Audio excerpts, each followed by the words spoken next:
Alright guys, Anthony GM85 here, doing a little special segment for Tex Talking Shop. So first off, let's thank them. And their topic is worst customers and how they were dealt with. So I'm going to give you guys a few different scenarios from my career. And so going back to when I started in my early 20s, worst ones were always the ones who failed to maintain their vehicles. And that was just everyone across the board. Didn't matter what make or model it was. A poorly maintained vehicle was always the worst one to work with, because we had to fight with the customers to get them to agree to the service and all that stuff. And then it also turned into, over the years, it got more prevalent, I noticed, when it was people buying the cars when they lived outside their means. And this is more specific to the European market. People buying cars of the mid-level Europeans, not low end, but or high end maybe too as well. But people who buy the European vehicles, I noticed a lot more. Talking Mercedes, BMW, some Volvos, which one? BMWs, I believe, Jaguar, and it is any of them, Land Rover, all of those. So people buy these cars when they're already could barely afford. They saved up real hard for their vehicle, and that's nice and great. So all they did is just feel like they gave themselves a status symbol vehicle.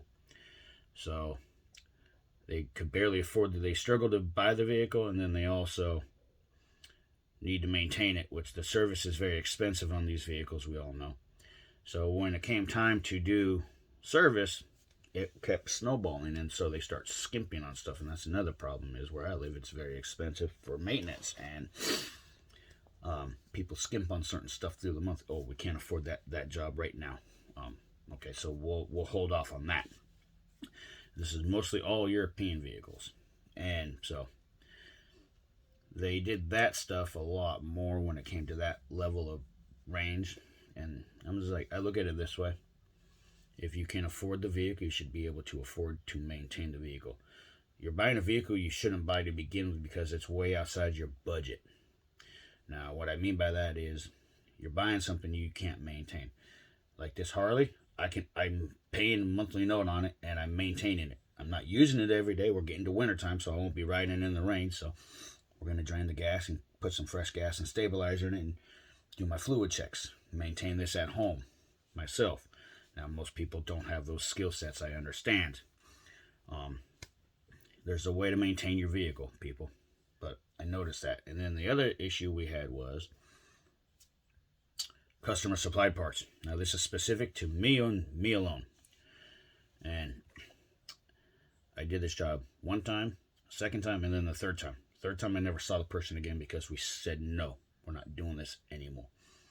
And it was a radiator job with customer supplied parts. Radiator was leaking like a sieve. The first one, it was a $100 radiator from China. Got off the internet, going into a Mercedes. Leaking all over the place. Second one, similar problems. And the third one, basically, owner said, we're not doing this again. And we stopped. We no longer took customer supplied parts, or we basically stopped also seeing European vehicles as well. So that was kind of nice. European vehicles were always a pain to work on, because service was tough on them. And that's when we found ourselves scrambling to buy tools, because not everyone was super versed in European stuff. There was like one guy that worked half the week. And but that's what we did there. Customer supplied parts, no bueno, guys. Don't accept them. And if your shop isn't making money on the vehicles, you don't need to see them either. Simple. Especially if they're and most people are doing this also. They're buying money pits. They just don't realize it. That's where it's the term living outside your means. Buy something you can afford. You want a Mercedes, but you really need a Honda Civic. Simple stuff. Not that hard. Now, the other side of my job is being a production mechanic. And I have worked at Tesla, guys, and I have my current job as a R&D guy, so to speak. And at Tesla, their thing was numbers, numbers, numbers. They preach quality, but it's all BS. They did not allow time for inspection on parts and stuff. They were supposed to, but we couldn't because the tack time was so fast. There's no way to do it on assembly. If you're on the physical assembly line, you could not do that part of the job. If you're on an area like myself, the difference was this. Assembly line, you can't inspect it because it's moving too quickly. Now, if you're on a manual assembly line where it goes person to person to person like I was, there is time to inspect your parts, but the problem we had was there were never any damn parts.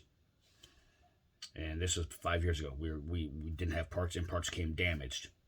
Can't use them. Or they were mismachined, things like that. Current job, we have number of issues with people, not number of issues per se, but we have issues with people saying we're shipping things incorrectly or we're damaging their parts. So the way we rectified this was we document what we do now. We document how it is received, and we strap it down the same exact way. And we send these images off, and we inspect certain areas of the part for damage, electrical connectors, wiring, certain areas where we're going to put bolts and stuff in. And one of them I have had to fix, and I made a judgment call because the part had to run. And somehow that was okay that day. It's a one-time thing, though, but we're not technically supposed to really fix their stuff if it's damaged, but that's how that story went for that day. So basically what we did in the production atmosphere was inspections and learn to cover your ass, because what happens is in the production realm, it is always going to be operator error, which boils down to you as an individual on whatever machine you may be working with or whatever part of the component or vehicle you may be assembling. It's going to be your fault, and you're super disposable in that industry. And that's just the flat facts. You're just a number, and there's someone that will take your job for pennies on the dollar, for even cheaper, most likely. So for me, customer supplied parts, no good. Poorly maintained vehicles, no good. People living outside their means, buy something you can afford to maintain and keep up with. Don't buy something that you can't afford. And then the big one is the manufacturers want to play the blame game, and nothing is perfect. It's that simple. Everywhere in the world, people are making stuff. Things are moving quicker and quicker and quicker, so things do get damaged. And that's just the simple facts of life on this. Things have to be remachined and recast all the time. We all get bad cast parts, right? So that's where that aspect of this comes from, guys. But this is Anthony GM85. That's where you can find me on YouTube, or you can find me on Instagram at Greenman85. And I'd like to thank Text Talking Shop, guys. This is all I got for you guys. I'll catch you guys later.